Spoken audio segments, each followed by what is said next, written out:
Good day, folks. If you're a returning listener, welcome back. If this is your first time listening, please like and subscribe to whichever platform you choose to listen to the show.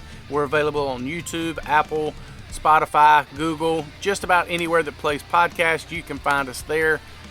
Like and subscribe, that'd be great. And all the listeners, please feel free to leave comments. We really value your input. We value your feedback of what we could do better or what you like. That's all great information, and we really value that. Next on the show, we have Miss Kim Ratcliffe, Wilmington great and WECT legend. She educated myself and Steve a great deal about actually what goes on to make TV news possible and relatable. It's great. It's wonderful knowledge. She gives us her story of how she got started in TV and then what her plans are for the future and all kinds of tidbits of information in between. We really enjoyed having her on the show. It was our absolute pleasure to host her. Here's Miss Kim Ratcliffe. My remodel project is coming close to the end. Is it? Yeah. And you're ready to take on somebody else's? Oh. Yeah. 'Cause you know. I'm totally not going to show you pictures of how the house is going. I just wish I knew how to do stuff like that. I'm so intimidated by it. It scares me. I think, I could do that, and then I just never do it. I did I think I can do that, and just went for it. And Good for you. It's working out pretty good. Yeah, then people notice. It's like building things, furniture and whatnot. Mm-hmm. You know, it's like, I don't want to show anybody. No, yeah. Oh, this table's nice. Who did this? It's like, some dude. I don't know. Those skills could come in handy someday. Mm-hmm. For sure. Yeah. My dad told me that a long time ago. He said, if you make yourself valuable, one day you write your own checks. Mm-hmm. So True. I guess so. That's true. Yeah. I guess so. You won't ever have to work for anybody. You just make Control yourself your valuable. days, your nights, your vacations. You're in total control. I, however, am not. Yeah, you sound much like us. Yeah. Yeah, we like to think we control a lot of that stuff, but that's not the case. I guess the general population kind of controls our nights and our days when we're at work. True. Yeah. There's so much truth to that. I always wondered that. I have a neighbor and a friend whose husband's with the Wilmington Fire Department, and your shifts are, you stay at the station? Is that how that works? So you're like a normal person's day is maybe 8 hours, where you all go pack up and stay for how many days? Two at a time, three at a time? 24-hour shift.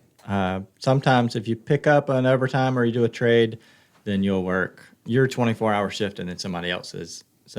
But the normal schedule is 24 on, so 7 in the morning till 7 the next morning, and then you get a day off, and you repeat that for a 5-day stretch, and we call it our tour.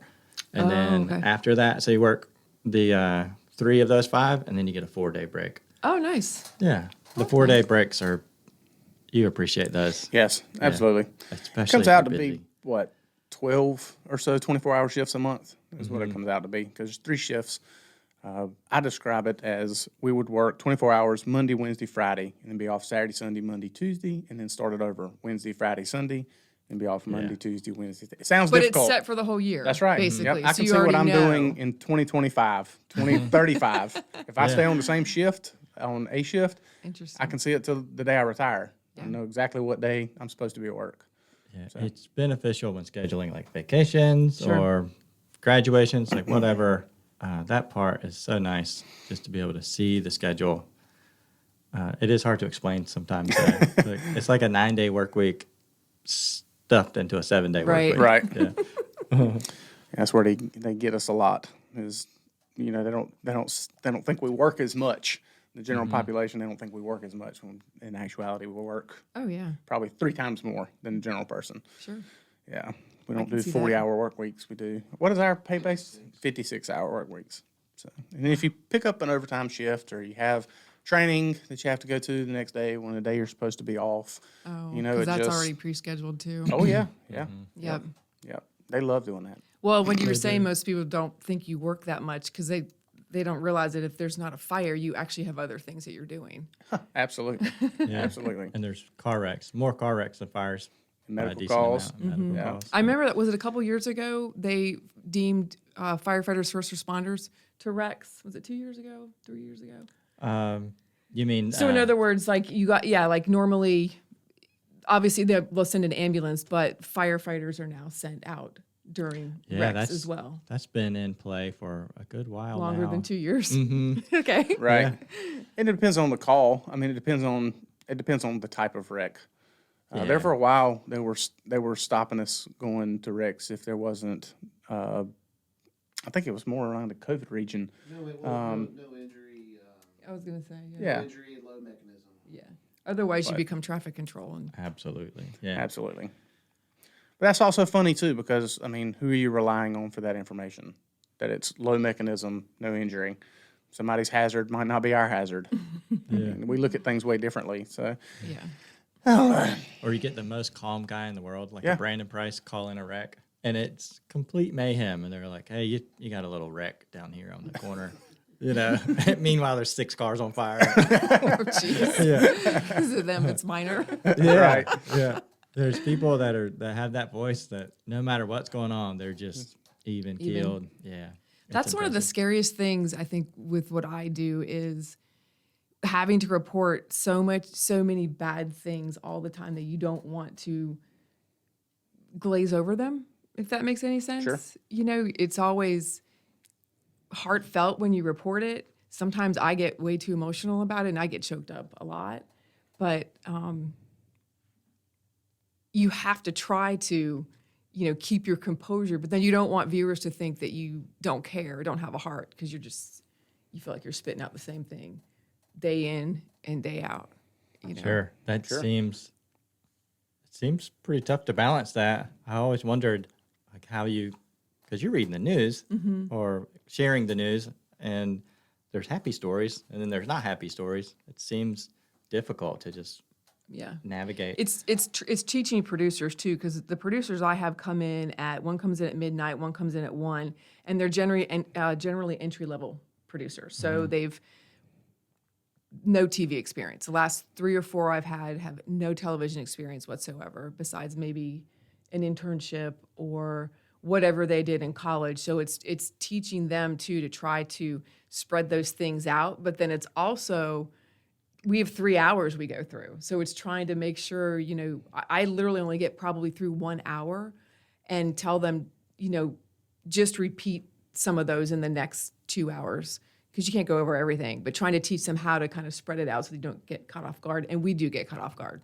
sometimes, and we have a post meeting and go, I don't really think that went that well. I'll give you an example. This morning, because of the shooting, the tragedy in Texas, they needed a little bit of help. They've never dealt with this kind of national tragedy before, trying to write the scripts and everything. And so we said, all right, well, we're going to get rid of the 2-shot good morning. We're going to go straight. We went straight to a soundbite with the president, and then what we call a setup so that we get you kind of used to what we're doing. We're continuing the coverage of what happened, this tragedy that everybody in the country is talking about right now. And then we kind of lead up. We rely on the national networks to give us sort of the nuts and bolts of what's going on. But at the very end of the 6 o'clock hour, we always try to end on a happy story. This morning, my co-anchor said, I don't think we can end on a happy story. We've got to sort of come full circle and then toss to the Today Show. Well, there's always a 3-shot right at the end with Gannon because we try to pull him in to show, we're a team because there's very few times when we can do that in the mornings, the way that our show is designed. So what we did was we have top stories, and we did the shooting as one top story. We did, I think it was the Leland Gross story as another one. Then we came back to the shooting again, and then to Gannon, and I went, oh my gosh. So in post, we kind of said, hey, next time, why don't we just maybe not have Gannon in that 3-shot and even fade to black or do something, So it's always a learning process, for sure. How long have you been doing this? I started in television in 1988, right out of college, as a tape editor. Okay. That's what I had done an internship. I went to school at UNCW, didn't know what I wanted to do. Almost transferred to Chapel Hill because they had a television news production program. At the time, UNCW didn't have one. I talked to an advisor, and she gave me options. And she said, you can go to school there. Or there are 2 local television stations in town that you could try to do an internship with, maybe get your foot in the door. We were in one of my classes, we had a news director from WWAY who would come in and help us with one of our classes. It wasn't like she was a full-on professor. She would just come in, I don't remember, every month or so. And then they also gave us the opportunity to do our own stories with a man named Walt DeVries, and his two sons owned a production company at the time. And they would be our photographers. So we would go out, get our own story, and then actually do a newscast. So I asked her one day if I could do an internship, and I did. And they wound up hiring me. It was a summer internship, and I planned it that way. Something, whatever, told me, plan it close to when you're going to graduate. And so I did, and they said, well, we want to keep you. And so it was part-time. I started part-time as a tape editor and worked for anybody remember the Wilmington Athletic Club? Yeah. Yep. Whack. I worked there because I had been a lifeguard in college and at home when I went home for the summers, and started as a lifeguard there. So I did both. I worked inside when it wasn't summer pool season or whatever, and then just kind of you get your foot in the door, you learn, you continue to learn, and you're given more opportunities, and so that's kind of. And now I'm across the street at the other station. I've been there for 15 years though, so I spent 16 years at one station and now 15 years at this other station. And your current WCT. station is WCT. Yeah, I would 15 years. So other than Steve, you're probably the most recognizable face on TV in Wilmington.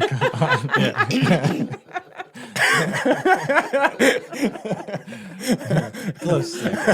I'll keep working on it. Yeah. That's really funny.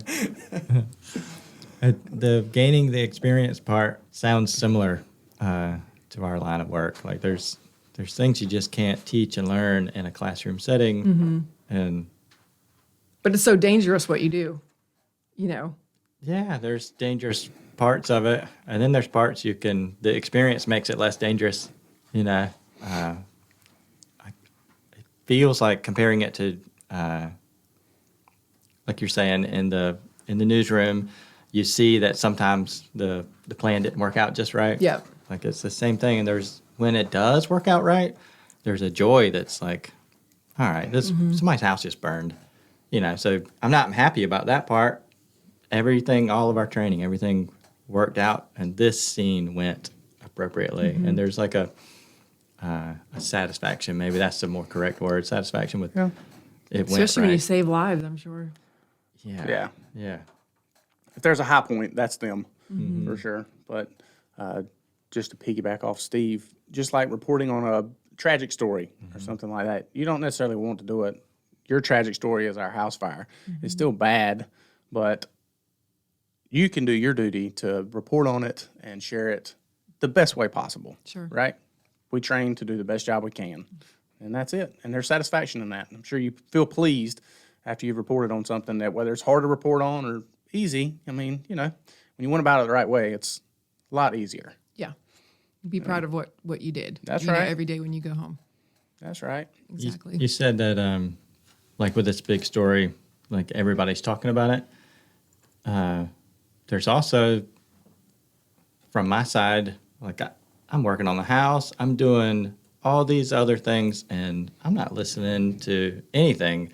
And then I flip on the TV, and here you are sharing something with me for the first time. That I can see where the weight of that, like you want to share it correctly, Right. and you don't want to add to the tragedy by messing something up with timing or all that. Like Or facts. That's the worst. Especially when it's not something sometimes you don't have control over. You have to rely on other sources for your facts. But, and being on at 5 o'clock in the morning, and then 6 o'clock in the morning, and then 7 o'clock in the morning. The other thing too is, and this hit me this morning, was there are children probably listening to this. And I was in Duplin County about a month ago at a career fair, and was really amazed at how many of these elementary school kids are watching the news. Now, granted, they may not be the ones flipping it on. It's grandmother or it's parents, but they watch it. And a lot of them watch it for the weather. But the thought that there are these children out there that are probably listening to this right now and are scared to death. And so my message was to parents: if if your kids are watching this, pay attention to how they're feeling. I mean, I'm not an expert in that. It just, as a mom too, it made me think, well, gosh, there's children listening to this morning. What can we do this has happened in Texas. It's awful. There's a lot of why questions and how questions. But for parents here that I'm talking to in the morning, that's what I felt like I could offer them is, your kids might be watching this. And now with social media, and I didn't even think about that when I said that this morning, but it's if they've got our news app or if they've got other apps or even social media, all of that's, they're going to see it on all of that too. Mm-hmm. Sounds like you take the responsibilities that you have very seriously. Sure. Maybe not so much the perception of you yourself and what you're reporting, but the trust that that people are putting in you. That's very admirable. Yes, well, especially being here for as long as I have, I've never Sure. gone to another TV market, and take a lot of pride in the fact that people say, I remember you as my maiden name is Kopka. I remember you when you were Kim Kopka. I remember when you were pregnant. I remember when you got married. Did you come off the air for a point in time? So that is a lot. Sure. People really, when they remember you. I'm not just a face on television. Right. I'm somebody that people do trust, and I do. I take that very, very much to heart. Very much to heart. That's good. It feels like this is my town was coming. This is my town. This is my town. Yeah.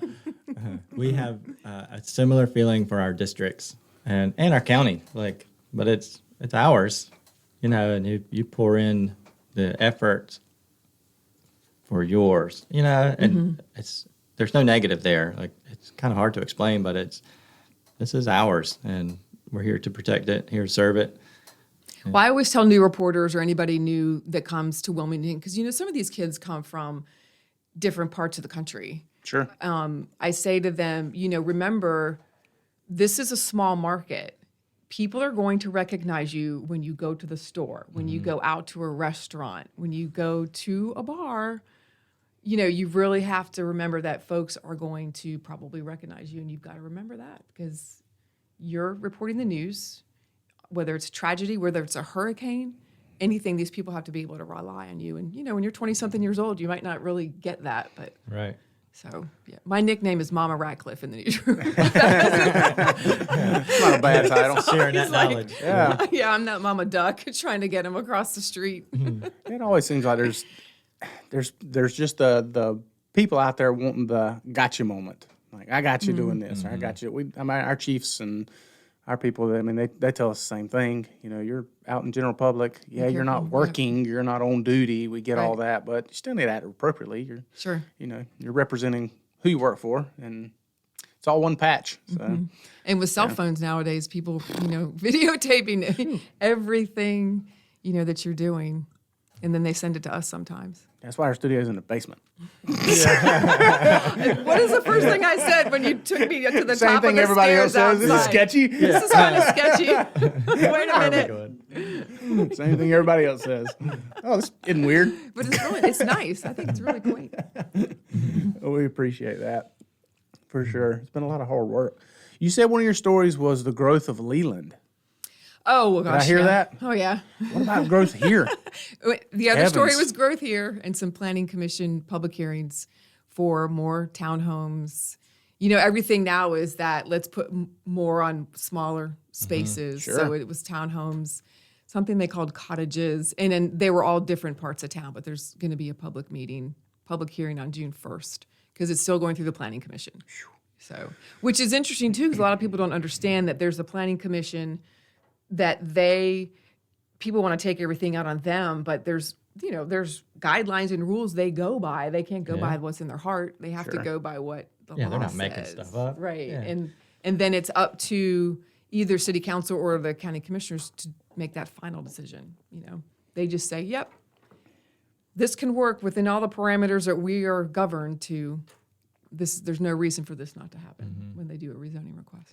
Wilmington, North Carolina defies the rules of normal economy, and when 2008 happened, everybody was struggling financially. But you look around and the building was slower, but it was still going on. There's always something moving. And right now, like you're hearing it again, that there's an economic slowdown across the country. Meanwhile, there's apartment buildings and houses, and Yep. this place is growing and getting thick. Like you're saying, more on less. I mean, it seems like a natural progress, right? But man, there's When so the progression too, like in New Brunswick County, has just been huge over the last Throw those on the floor if you want 10 to. years You're or walking so, your you hands know. over and they're awkward. I would just, never do that. Yeah, just you can though. Yeah, I've been here since 2007. I don't live here. I live in Duplin County, but I've worked here since 2007, and phew, it's crazy the way it's changed. The footprint of our little county. I mean, it's the smallest county in the state, but it has drastically changed, and I can't imagine for people who've been here longer than I have. Like Steve, you're a lifer. You've been here since forever, and you started here in '88. I Yeah. mean, man, It's changed a lot. did you ever think that Wilmington would become what it is or what it's on the way to be? I mean, we're just here now. In another Right. 10 years, we'll have a whole new face. It'll be completely different again. I remember thinking to myself, we're such a small market. I'd like for in the television business to be a bigger market, because that's just better for any of us, anyone trying to move on. It's better for us if we stay here.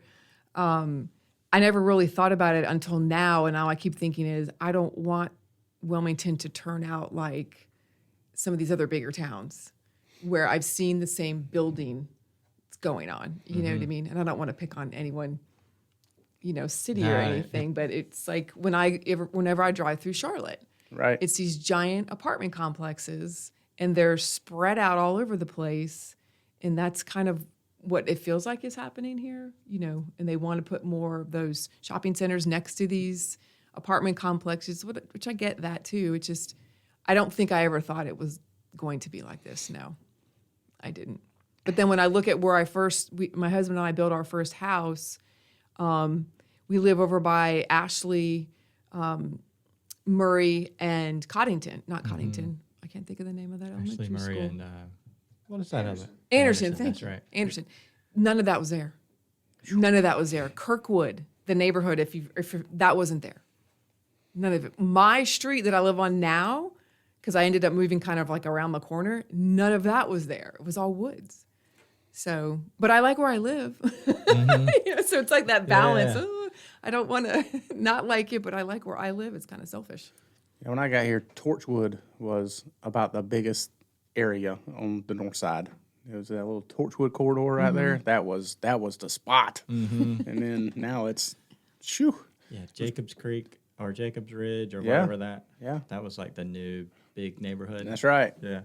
It's crazy. In our world, that changes a lot Oh yeah. for us. I mean, You have to keep up with yeah. all the roads changing and everything. roads How- changing, building types, building constructions. Oh, yeah. Yeah, population. I mean, that's a lot. Yeah. It's a lot on us too. The more people that come here don't know of a better way to say it, but that's just more potential clients. Right. So Right. And now, though, is it apartment complexes have to have sprinkler systems in them, don't they? No. No, they No? don't. I think it's You look at like Tesla Park and other than they don't have sprinklers. What about newer ones, though? That was an older one. Yeah, I think isn't there's it? a switchover. There's a year. That's what I was thinking because I remember there being an issue with an apartment complex on Independence, and I thought I don't remember if it was a fire, but I don't know. It seems like it would be a good idea to have sprinklers Sure. in these giant apartment complexes now. Sure. But Yeah, there's an apartment complex in 18th District that the alarm system is not monitored. oh well, And it's like, yeah, it's grandfathered in from a predate. So the alarm goes off and then somebody hears it and then calls. So Oh. there's a delay if they call. Yeah. yeah. If you imagine if you live with like 100 other people, the temptation is, somebody will call. And I'm more worried about mine. Somebody will call. Yeah. My room's not on fire. Right. Yeah. that's scary. And you go to so many house fires where there's no smoke detectors at all. Do you see that a lot? Yes, it's getting less. We've been focusing on that. I know. Yeah. Yeah, when we go on a medical call, most guys will look around, and if you don't see one, then we'll figure out a way to help that situation. But it's it's way too common to I go in know. a house and there's no working smoke detector. Yeah, if you go to an older one where they weren't wired in the beginning and up to code or something, they whatever happens, the house gets rewired over time or something like that. This smoke detectors is still the responsibility of the homeowner to take care of Make those sure they work. batteries Yep. and all that kind of stuff because we're not allowed to do anything that messes with the electrical side of things. We can replace smoke detectors, but I can't plug it in or I can't connect wires. Can't do the wiring. That's yeah. right. I can't do the okay. wiring. Liability, I'm sure. So, so Well, there's I still some remember back in the responsibility day, there. there'd be like one in a house, yeah. and now they're in almost every room. Correct. I know we've got one in every bedroom, in the den, in the dining room. There's one My everywhere. wife's kitchen timer. I've done that before. I'm not going to say. Yeah, right. I lived at Riceville Beach, and I put grease. And I know you guys are going to roll your eyes. I was 20-something years old. My grandmother was visiting with us. She was in another room. I poured grease in a pan on the stove, and what do you think I did next?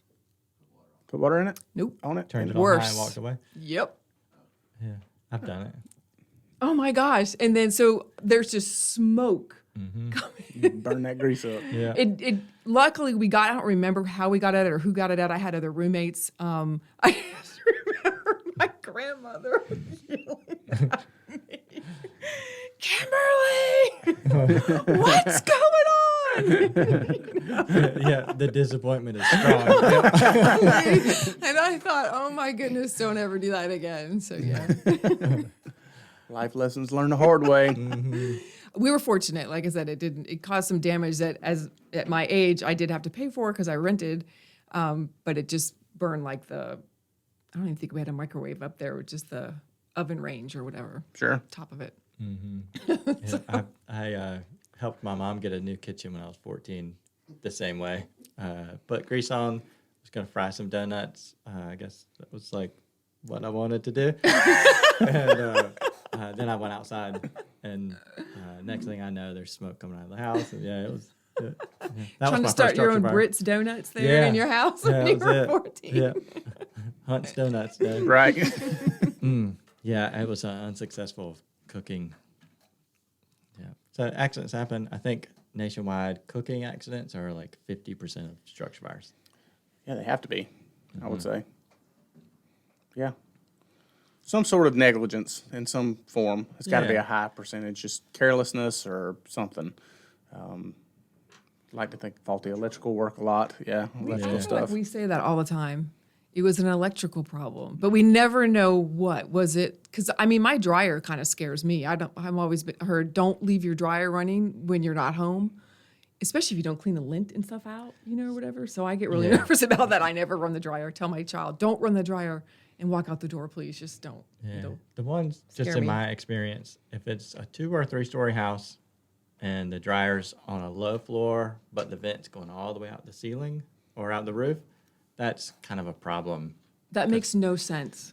Yeah. Why send it so far? Just sticking out. No, it Yeah. makes no sense. Yeah. Yeah, I don't know. Maybe a slab house that the laundry room's somewhat in the middle of the house. Up is the only place to go, I reckon. Yeah, we had a fire in Echo Farms that was that way. It was Oh, a wow. 2-story house, and the dryer vent was going all the way up. Yeah, that And doesn't so- sound. Yeah. That doesn't sound smart. Nah, it wasn't right. What have you heard much about the pay raises and all that's going around? Have you heard much about that? I've heard a little bit about it. I think a couple of the counties just upped their pay for, was it EMTs? EMTs, firemen, the city did a little bit too. They got some as well. Sheriff Department. Sheriff's Department, yeah. It's going around a little bit for everybody. I didn't know if That's good. that was a breaking news story. It should be. It was for us. It was for us. It affects Yeah. all of us for sure. Yeah, it was a great victory. I will say it's long overdue, but we're grateful for it for sure. Sometimes it seems like the people who do the most important jobs sometimes do not get paid that they're worth, honestly. I mean, I work in an industry where I feel like some of the most important people who are the ones that are the reason I'm even on television maybe don't so much, make, let's say what the talent does is what they call us. We're the talent. Right. Makes sense. Yeah. Yeah, the That's fun to get called the talent. Yeah, I think so. Yeah, I'm going to add that to my list of things I would like to be called. The talent. Yeah. That's funny because I never really liked being called Yeah. the talent. I was Right. like, Have a okay, name. I'm a news anchor. Yes, and my name is Kim, the talent. And they'll say that to you right when you're in the same room. The talent. Let's make sure the talent has this. Like, hey, how you doing? Funny. Yeah. Is that what new people say? They call you the talent? No, just It's, I don't know. hey, new guy, I got a name. Ray used to call new people name tag. It was Name like tag. he didn't want to remember anybody's name. He was like, name tag's here. Yeah. It's like, that's, I don't. That's kind of G-rated for what new people in our industry get called, though. So Yeah. I commend Ray for that.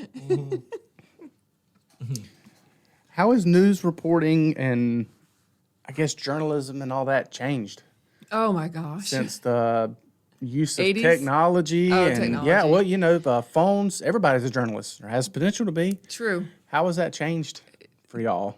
It's a huge difference. A huge difference. When I first started, we had typewriters. We listened to scanners all the time. I felt like we were going to more meetings. Nowadays, though, we are finding more news on social media, and a lot of it's good news. Sure. You know what I mean? Like we can share some of those happier stories, which I think is great. And then the whole digital era is the reporters that come in now are carrying their own gear, they're shooting their own content, they're writing their own web stories, they're posting on everything, known to mankind, which is what, Instagram nowadays. Some of them are on Snapchat, Right. Facebook, Twitter. So it's a lot. It's a lot. It's a lot to take in. And the technology, even from a news anchor standpoint of things, learning the new technology, because it's all computer-based now, how we write our scripts, everything from the graphics that you see, so the names that you see on the bottom, or the full screens that you see that list different items or different events. We can put pictures in them sometimes. All of that has changed, and you have to learn that. And if they change the system, you have to learn the new system. Now we have something called an OTT desk, which I haven't done it. My co-anchor does it at 10 o'clock in the morning, and it airs on WECT.com, but it was a way to bridge that gap for people who didn't see the morning news, and before the new news comes on, kind of to give them a quick synopsis of what's going on, even around the country. It's not always just local stuff, and they pull Gannon in on too. But that's got its own little studio makeup where there's a lot of things you have to push, and you're working your own microphone, you're pressing buttons to pull up either the internet or go to Gannon, or it's a lot. And then most recently, I was the lucky one chosen to learn our new traffic reporting system. I spent 5 days with a company, myself and several others, Daniela does it in the afternoons, trying to learn this new traffic system. And the traffic system is basically like our weather system. So our weather guys put up, let's call them slides for an easy way to kind of understand. So every slide they show you, that radar screen or that 7-day forecast, those are all built. So we started building some scenes we knew that we would use, like commute times, and then we picked the roads, but then you have to decide, you have to figure out, is it a U.S. highway? Is it an interstate? Is it a state road? We need to plug all that stuff in there. So we have all these scenes now that we can use, but so now when you see the traffic, it's this giant computer system, which is kind of cool. There's so much you can do with it. I just don't have the time to do it. Next to the anchoring thing, I'm an executive producer, so I'm always trying to catch mistakes, trying to make sure we're doing things the right way, changing things if I need to, finding other content on Twitter, sending it to the producers, hey, this is breaking right now. So then when the traffic hit comes up, I'm zooming around trying to find anything, if there is anything, but you can, they told me this morning that it looks like there's a wreck on 16th Street, and so I can go onto this map and kind of zoom in, and you can see where the accident is and kind of tell people how far the backups are and everything. But personally, learning all of that technology is a huge challenge. It was a really huge challenge for me anyway. And I don't know, maybe it's my generation. We didn't, like I said, I started on computers. when I started, videotapes were these 3/4-inch tapes that were like this Yes. big, and we had an in point on one side, the player, and then the recorder. And I'll be honest, that scared me the most during my internship. So I practiced and practiced and practiced, and that's what I learned, and that was my first job. Yeah. So it was really satisfying until I messed something up one day and had to run across the building to take them a new tape. Nowadays it's all automated. which is Right. awesome. That's awesome.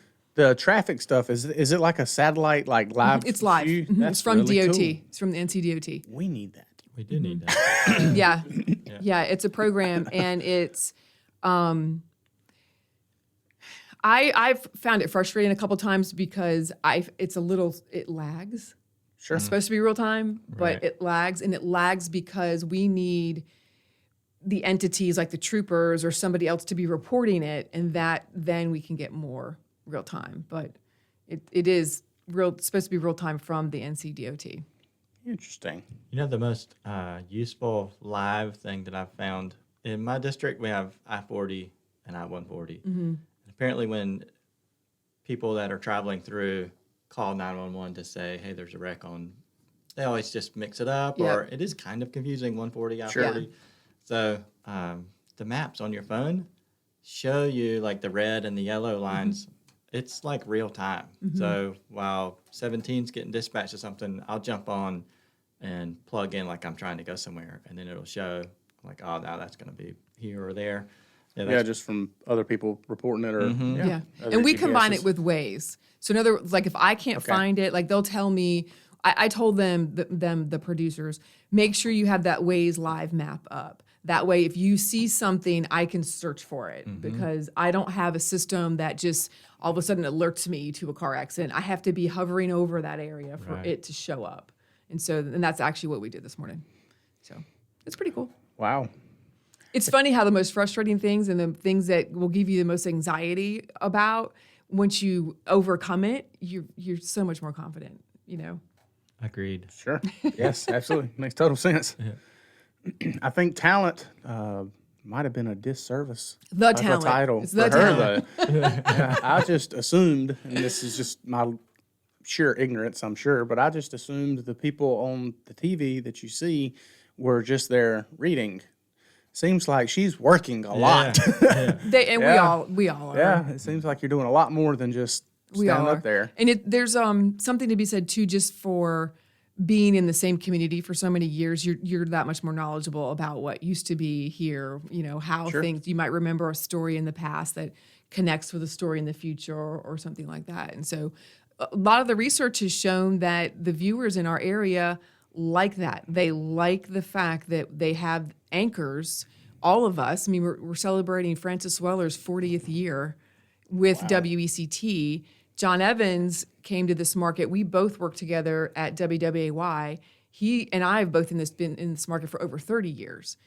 So, and the viewers apparently, according to research, they like that. They like that. They feel like they can trust us because we have been here for such a long time. Relatability. Yeah. Trust is a good word. Yeah.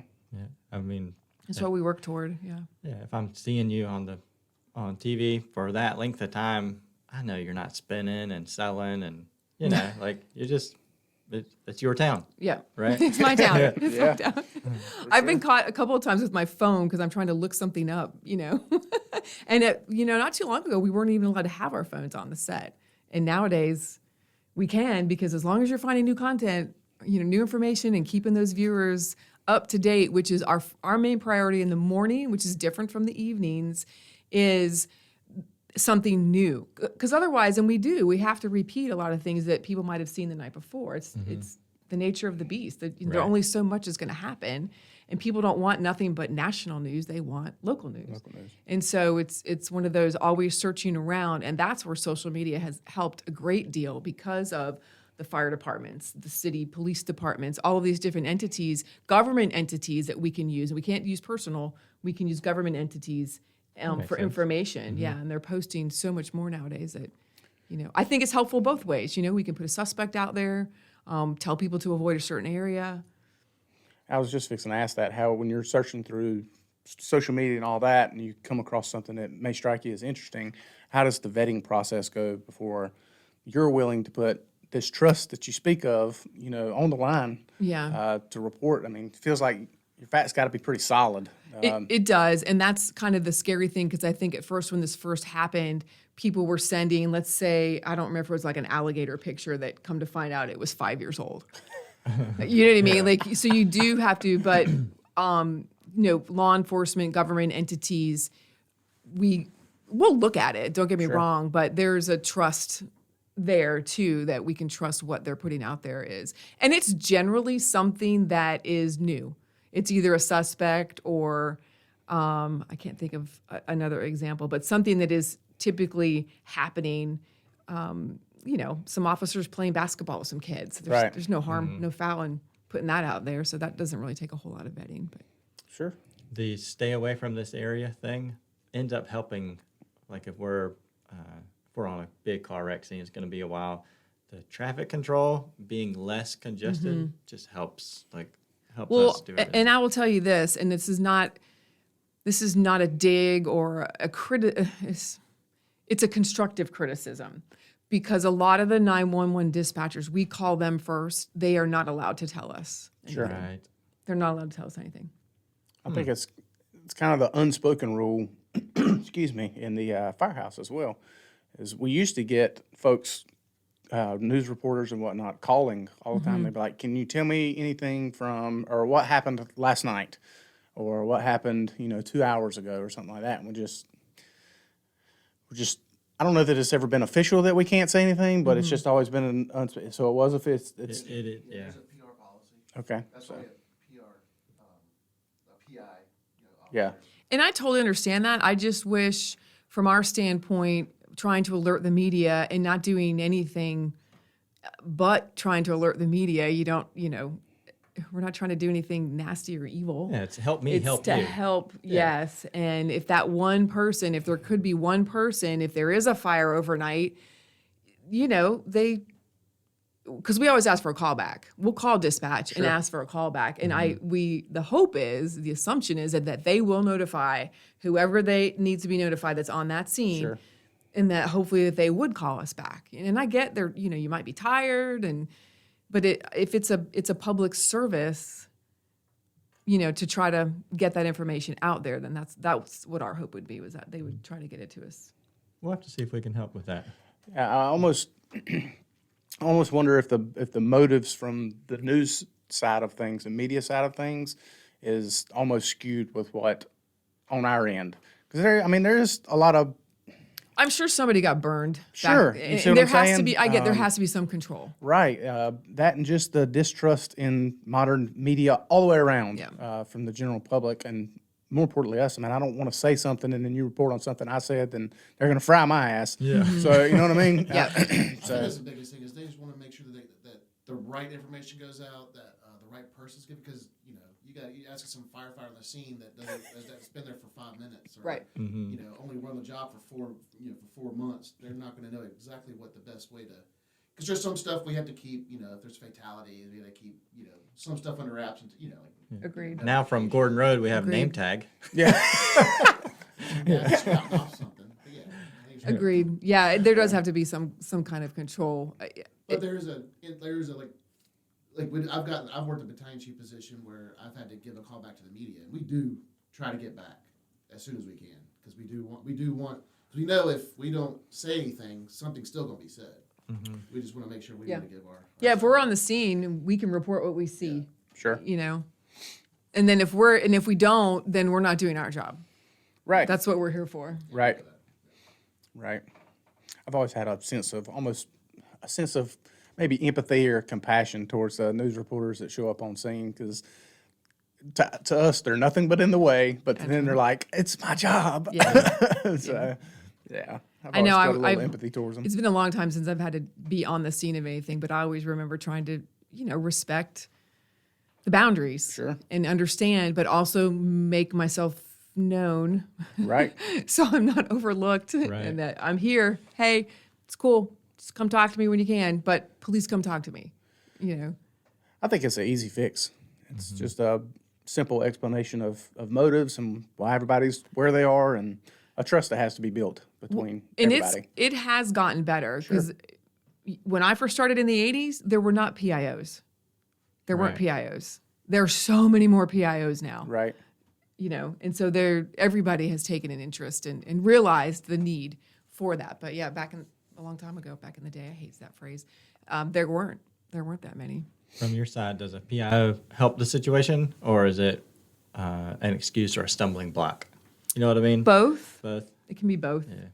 And at no fault of theirs. Right. Because they rely on other people for the information. I Feels think kinda somebody filtered. with a news background became a PIO, they'd be a lot more aggressive about it, Right. and wanting to know. If you have something that happens in the middle of the night, I want to know first. Do you know what I mean? Yeah. Where now it's a, hey, we heard something happen, or hey, we saw something, somebody got booked into the jail, or we've got pictures of a house on fire. You know. Yeah. And so it's that kind of thing. It can be both, but it can be a great thing too. You know, it goes both ways. Yes, I bet a very proactive and fired up PIO could be very helpful. It's only helpful to us too, the agency that they're representing. It's only helpful. The more in the public we can be, the better. Sure. Our public perception. I know, as far as me and Steve, we talk about this all the time, but our public perception and the trust that the public puts in us and the service we provide, we hold that. Man, I hold that to almost the highest standard that is possible. To me, there's nothing. I view, and I feel Steve's probably the same way, Jeremy, and most of all of us take the public's opinion of us and the trust they put in us higher than what some of our peers do, some of our coworkers do, some of our chiefs. I hold that in high regard. Yeah, if you lose public trust, I mean, you can fold up shop. Yeah. Yeah. Yeah, it's to be held in high regard for sure. Yeah. Well, nobody really needs you guys until we need you. Sure. Right. Do you know what I mean? Best kept secret. And that sometimes PIO, like, we take good stories. Hey, you know, we've got this going on. Can you come cover it? Sure. And for the morning show folks, we like to have guys in or people in for live interviews to preview something that's coming up. Sure. You know, so there's lots of options. Lots of options. Yeah. Do you remember? Probably, I used to see it all the time. I don't see it much anymore. It would just go through the news scroll or something like that. But you would have the fire department out there turning hydrants on for the kids, and they'd be running around playing in it. When was the last time you ever heard of such a thing? Yeah. We don't do that anymore. I mean, we're just not out in the public like that anymore. Yeah. Times have just changed, and we're just not out there. So it's difficult. Yeah. Maybe now that we got COVID behind us, a new normal can True. Sure. restart. Yeah, hopefully. I mean, I think we're heading that way. I know from our standpoint, you know, we are. I do a segment every Friday called Pet of the Week, trying to get pets adopted, and I try to get different shelters, you know, from all the different counties. And it's early, but I had folks from Brunswick County making the drive. I had folks from Columbus County making the drive, and then COVID hit, and it went to pictures. And now it's kind of still pictures, but I've got New Hanover back in the studio with me. I found a new shelter called Freedom Bridge Rescue, I think, if I remember that correctly. They'll come into the studio, and then Monty's Home, they've always come into the studio. It's a great program there, but it's getting there. Yeah. You would like the, is it Pause for People? There's Pause for Yep. People, and then there's another organization. They've actually come to 17 twice in the past month. I feel Great awful. service they do. I feel awful now. Maybe Pets for Responders or something like that. I'll correct myself in a minute. I'll get my phone and look. But they've been great too. Yeah. The service dogs. Yes. Training the yes, service absolutely. dogs. Training And the they're service so dogs. cute. Yeah. Yeah. It's hard to have a bad experience with puppies. Yeah. Like, come on. That is tough. Yeah. Yeah. Special kind of crazy. That's true. What's your hopes for the county, for Oh, gosh. got to have some positive things you're looking forward to, some hopes. How long are you going to stay in this? Oh, that's a good question. I'm in it for the long haul. Not sure when that long haul ends, Right. but I'm not going anywhere for anytime soon, that's for sure. So my hope personally is just to keep, doing the best that I can. My two passions are the pets, getting shelter pets adopted. I do a big push every year that's a national push called Clear the Shelters. We do that in August, really trying to get as many pets out of the shelters as we can, and educating people, about the need to spay and neuter, which that has improved immensely over the last few years. Now shelters, you don't get a dog out of there unless it's spayed or neutered, which is a huge help. And then my other passion is these Get Fit with Six segments that I've been doing for, I think this is the second year, just promoting health and all the different programs that are available to different groups of people. I've done one on Parkinson's, a boxing center that focuses strictly on Parkinson's disease. That's great. A story out at Longleaf Park with Fit for Mom, a group of moms in their baby strollers, which I told a lady at the gym I go to yesterday, she's got an infant. And I said, there's other moms out there. I mean, there's 20, 25 of them. They're all, it doesn't matter. It was so funny because Jody Springer, when I interviewed her, she was like, we don't care if you have spit up on you, if you need to stop and take a break. And that's huge for a mom who's got a brand new baby and thinks she's confined to the home all the time. She's not. She can get out, and do that kind of a thing. I'm working on one that is for athletes and kids through the summer. I want to put out the message that, if you do have a student athlete, or even if you've got a child that you want to stay active, it's important to keep them active throughout the summer in some sort of regimen to keep them that strength up that they're going to need whenever they go back to their sport, or just to keep them physically active through the summer. And then another one I'm hoping to do is on hopefully that Swim for Life program, trying to teach kids how to swim. And the huge importance there's that. It's kind of the fine line on Get Fit, but it's, I think it's a really, really good program. I would think that would be a needed skill here. Yes. It really is, which is why that program even developed in the first place. It's at the Y. I figured that would be a huge market here. Swimming lessons. I feel like that should be probably on every corner. Yep.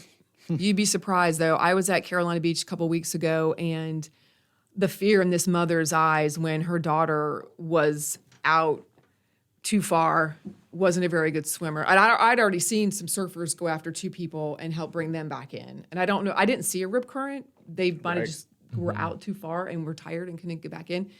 And then this poor father yelling, and he's fully clothed. He's not going in the water. I don't know if he knew how to swim. But that's the other thing, is parents need to know how to swim too. Sure.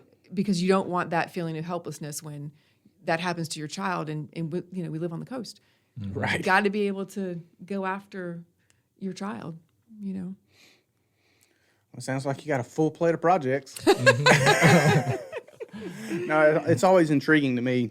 We talked to some absolute rock stars in our service that have been doing it for a long time. And it's just like you. Over 30 years now?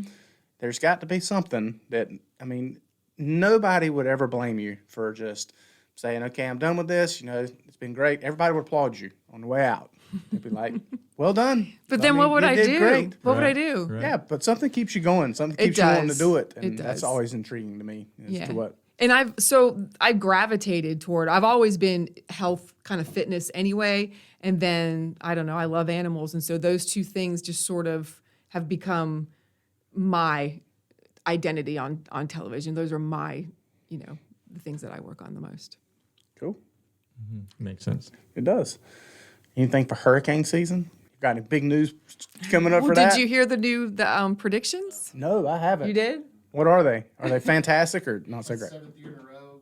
Another Overactive because of La Nina, yeah. Because of what now? La Nina. Huh. But the best message is you've got to be prepared no matter what. Sure. And that is, even talking to some of my friends, because everybody kind of bases whether they're going to leave on the category, even my own husband, and I have to tell him repeatedly, it does not matter. The category does not matter. We saw that with flooding in Florence. So you've got to have some kind of a plan. And I think the other frustration for people is not being able to get back. And I get that. I remember during Florence, literally on either Messenger or somewhere else, trying to help people navigate how to get back to Wilmington, because 40 was shut down because we had roads just completely shut down. There was a while you couldn't at all. That's right. See, I think it was. There was a small window where Yeah, you could like that travel, was- I think, through Jacksonville, I think it was. Yeah, I think 7 days after, Yeah. me and a coworker, we had been here for 9 days straight. But I don't even remember how we got back. We had to, it ended up taking what's normally, I don't know, an hour tops drive. Ended up taking like 4 hours because we had to go Yep. around. 421 was flooded out, 40 flooded out. It was a nightmare. My parents live on a creek in Hubert, and my dad, both of them are in their 80s, and he said, I'm buying a generator. I'm going to get one of those big generators that Right. run the whole house kind of a thing, because they did that one year. They went to Virginia, couldn't get back home. And that is frustrating for anybody. You want to know that's your, most valuable piece of Right. property that you own is your home. Right. So, It used to be that you thought, well, if I have a generator, I can get through. Now you need a generator and everything to float. Is that- right. Is that realistic? Right. Right. Yeah, that displacement's a bad feeling. Yeah. Shoo. Yeah. Nobody wants that. Not at all. Not at all. So we'll just deal with hurricane season and ride it like we do every year, right? Come up with the best plan, try to give out the most effective information that we can. I know all of our people are so dedicated to it. Those reporters go out in the field. I mean, they literally pack up stuff and they go in pairs, and we ship them out and say, you're staying here for, we don't know how long, but we're sending you with food. Here's what we think you're going to be able to do. We don't want you out in the middle of anything that's dangerous. It sounds a lot like our organization. Every day. minus the food and stuff. It's like, here's a bottle of water. Yeah. Good luck. Yeah. Take your shorts with you. Good luck. No, Yeah. it's not that bad. Yeah, that's not in a bad way. It's just sometimes it's unpredictable. Like you don't Right. know if the storm's gonna do like Florence and stop, or Hurricane Fran and just blow through. Yeah. Well, we'll see. I guess. See what the it the new stays away. season Be ready brings. for Yeah. it. Have your plan. No doubt. Have your emergency plan ready. Don't forget your pets. Don't forget your pets. Yeah. I did take a lot of pets on a lot of evacuations from Florence. Did you really? Yes, lots of them. Just left behind? No, people bringing them. Oh. Yeah. In my little area that we were working in and responsible for, it was pretty flooded, and they were bringing the pets big time, and what seemed like every single thing in their house, like you can't and do your that, pets yeah. can come, but that stuff's gotta stay. Yeah. Every suitcase is a place that somebody else can't sit on this Yeah. truck, so you're gonna have to leave that. Yeah. It's difficult. That's got to be hard. Yeah. Some Life of the folks job. would ask like, "Can my dog come?" It's Right. Like, yeah. Yeah, absolutely. Yeah, there was for a while there was only one shelter that was taking ones with pets, and then all the others. But That's grown. It got to the point that we didn't have a choice. We were dropping people. It sounds awful, but we were dropping people off at the front door of the shelters and going right back out. We didn't have time to sit there and Here let is them. safer than there. That's right. Mm-hmm. We didn't have time to sit there and decipher who's going where and. Are you going to take this person from the shelter and their dog or not? That's Yeah. Y'all can figure You that just out. get 'em away But from the that's danger. right. Absolutely. Yep. Yep. It breaks my heart, though, when you see them, some of them that are just left behind. Right. Yep. My pets are my people too. Me too. My pets are my family. That sounds like a great hashtag. Pets are people. Do they still have those stickers you can put on your windows? I have pets in my house. Do you ever see that when you go out to a fire? I haven't seen that in a while. I found yeah. one somewhere, and I haven't seen them because I need a new one. We haven't had those in a long time. Really? That seems really helpful, too. It's hard in the moment to see those stickers. Is it? Yeah. Well, we searched. Yeah, you're like not going to the there's- front door to ring the doorbell, are you? You're kind of like... Yeah, We're doing full searches of houses. Yeah. Yeah, we- regardless if we feel somebody's in there or not, we're clearing it anyway. yeah. Yeah, and we're looking for animals. Yeah. Yeah, if your pet's in there, we'll find them. Mm-hmm. Yep. Me and Trevor had a house that we came in. King, you were there, and the fire was to the right, and so we started at the fireside, and we're searching away, and we hear 3 babies crying. What we think is 3 babies crying, and the first room we searched, there's 3 cribs. So we're like, Oh, my there's gosh. babies in this house. So we're searching, and we find 3 kittens. And they've all gone under like recliners and stuff. And so we saved them. We got them out, but we were hearing babies, Babies crying. Yeah, and it was like, Ugh. it's go time. Oh, Yeah. Yeah, that was, Ooh. Wow. We took good pictures of that one. I bet. Yeah. I mean, I bet. Well, Miss Kim, we won't take up any more of your time. You've been gracious, This has been fun. very gracious. Yeah, thanks for we coming. appreciate it. Yeah. Big time. we'll Thanks have to for work having on me. That, the Yeah. information relay process. We'll have to see Yeah. if we can improve that. Whatever we can do. There's I'm something we can game. do. Don't hesitate to reach out. You've got my number. Say, Matt, hey, do this, and I'll say, okay. Okay. Okay.